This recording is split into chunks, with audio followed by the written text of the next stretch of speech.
Ndagusuhuje mwifurije kugira ibihe byiza wo gukurikira Urumuri Media umunsi ku wundi. Niba uri mushya nawe nkusaba gukora subscribe ndetse ukandi no ukazogera kugira ngo amakuru n'ibiganiro tubagezaho bitazajya bigucika. Ni inkuru ibabaje, ni inkuru y'urupfu rwababaje abantu benshi cyane, aho umushumba mukuru wa Kiliziya Gatolika ku isi Papa Francis yitabye Imana kuri uyu wa mbere. Amakuru aturuka i Vatikani avuga ko Papa Francisco yitabye Imana mu gitondo cyo kuri uyu wa mbere ahagana isaa 8:35 kuri uyu wa mbere tariki ya 21 Mata 2025. Uyu mukambwe yitabye Imana ku myaka 88, bikaba bivugwa ko yazize uburwayi budasanzwe. Ibi kandi bikaba bibaye nyuma y'igihe gito asezerewe mu bitaro aho yari arwaye uburwayi bw'umusonga. Karidinali Kevin Freire ushinzwe ibiro bya Vatikani yemeje aya makuru avuga ko nyir'ubutungane Musenyeri wa Roma Francis yitabye Imana muri iki gitondo. Uyu mukambwe wavutse ahagana mu 1936, ubuzima bwe bwose yari yarabuhariye gukorera Imana na Kiliziya.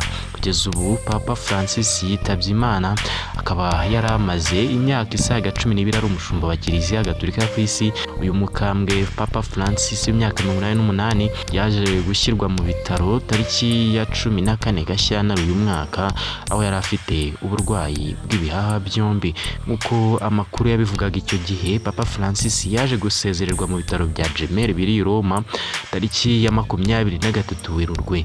Icyo gihe abaganga bari bemeje ko azakenera nibura amezi 2 yo kuruhuka, gusa yitabye Imana ukwezi kumwe kuburi minsi hafi 2. Ku cyumweru cya Pasika tariki ya 20 Mata 2025, Papa Francisco ufite inkomoko mu gihugu cya Argentina yagaragaye muri Bazilika yitiriwe Mutagatifu Petero iherereye i Roma. Akaba yarifurije abakristu kugira umunsi mwiza wa Pasika, aho baba bibuka izuka rya Yezu Kristo. Mu buzima bwe yagiye agira uburwayi butandukanye, harimo kubagwa agace gato k'igihaha cye ubwo yari afite imyaka 21. Ibintu byaje gutuma ahora ahanganye n'uburwayi buri gihe.